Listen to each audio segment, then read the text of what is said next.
Hi friends, welcome to our channel. Telugu రాష్ట్రాల వాతావరణంలో పెను మార్పులు చోటు చేసుకున్నాయి. ఒకవైపు అకాల వర్షాలు, మరోవైపు పగటిపూట మండుతున్న ఎండలు ప్రజలను అయోమయానికి గురిచేస్తున్నాయి. అసలు ఈ మార్పులకు కారణాలు ఏమిటి? రాబోయే 7 రోజుల్లో మీ జిల్లాల్లో పరిస్థితి ఎలా ఉండబోతుంది? వాతావరణ శాఖ ఇచ్చిన రెయిన్ అలర్ట్ వివరాలేంటో ఈ వీడియోలో క్షుణ్ణంగా తెలుసుకుందాం. మరింత ఇన్ఫర్మేషన్ కోసం మన వీడియోని లైక్ చేయండి, షేర్ చేయండి, సబ్స్క్రైబ్ చేసుకోండి.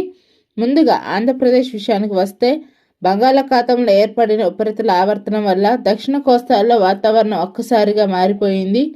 మన ఐఎండీ అమరావతి తాజా బులెటిన్ ప్రకారం నెల్లూరు, తిరుపతి, చిత్తూరు, అన్నమయ్య మరియు ప్రకాశం జిల్లాలో రాబోయే 48 గంటల్లో ఉరుములు మెరుపులతో కూడిన వర్షాలు కురిసే అవకాశం ఉంది. తీరం ప్రాంతాల్లో గాలి వేగం గంటకు 40 నుండి 50 కిలోమీటర్ల వరకు ఉండొచ్చు. అందుకే మత్స్యకారులకు వెంటనే వేటకు వెళ్ళవద్దని అధికారులు హెచ్చరించారండి. ముఖ్యంగా లోతట్టు ప్రాంతాలు ప్రజలు అప్రమత్తంగా ఉండాలి.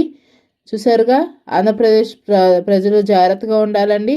అలాగే ఈ అకాల వర్షాల వల్ల రైతులకు కలవరపెడుతున్నాయి. ముఖ్యంగా మిర్చి, వేరుశెనగ మరియు ధాన్యం ఆరబోసిన రైతులు జాగ్రత్తలు తీసుకోవాలి. అలాగే వర్షాలు సూచన ఉన్న జిల్లాల్లో కోతకు వచ్చిన పంటలను త్వరగా భద్రపరచుకోవాలి. వ్యవసాయ అధికారులు సూచిస్తున్నారు. తేమ శాతం పెరగడం వల్ల తెగుళ్ళు వచ్చే అవకాశం ఉంది. కాబట్టి నిపుణుల సలహాలు పాటించండి. అలాగే ఇంకా తెలంగాణ పరిస్థితి చూస్తే, ఇక్కడ వాతావరణం పూర్తిగా భిన్నంగా ఉంది. రాష్ట్రంలో వర్ష సూచన లేనప్పటికీ ఎక్స్ట్రీమ్ వెదర్ కనిపిస్తుంది. అంటే మిక్స్డ్ వెదర్లా అనమాట. మన ఐఎండీ హైదరాబాద్ రిపోర్ట్ ప్రకారం హైదరాబాద్, నిజామాబాద్, మెదక్ జిల్లాలో కనిష్ట ఉష్ణోగ్రతలు 13 డిగ్రీల సెల్సియస్కి పడిపోయాయి. కానీ మధ్యాహ్నం అయ్యేసరికి హైదరాబాద్ మరియు ఖమ్మం వంటి నగరాల్లో ఉష్ణోగ్రతలు 32 డిగ్రీల సెల్సియస్ దాటుతున్నాయి. ఈ విపరీతమైన మార్పుల వల్ల ఆరోగ్య సమస్యలు తలెత్తే ప్రమాదం కూడా ఉంది. జాగ్రత్తలు తీసుకోండి ఫ్రెండ్స్.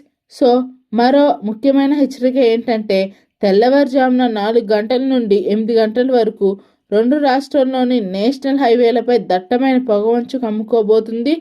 విజిబిలిటీ కేవలం 200 మీటర్ల లోపు మాత్రమే ఉంటుంది. విజయవాడ, హైదరాబాద్, విశాఖపట్నం టు విజయవాడ హైవేలపై ప్రయాణించేవారు తప్పనిసరిగా ఫాగ్ లైట్స్ వాడండి మరియు వేగ ప్రయాణం కూడా చేయొద్దండి. చాలా జాగ్రత్తగా వెళ్ళండి. మంచు దట్టంగా కురుస్తుంది కాబట్టి ఏం కనపడదు. చాలా జాగ్రత్తగా ఉండాలి. చూసారుగా, ఇవి తెలుగు రాష్ట్రాల తాజా వాతావరణ విశేషాలు. ఫిబ్రవరి మొదటి వారం నుండి ఎండలు మరింత తీవ్రమయ్యే అవకాశం ఉంది. అలాగే మీ ప్రాంతంలో వాతావరణం ఎలా ఉందో, అంటే ఎండగా ఉందా లేక మబ్బుగా ఉందా, కింద కామెంట్ చేయండి.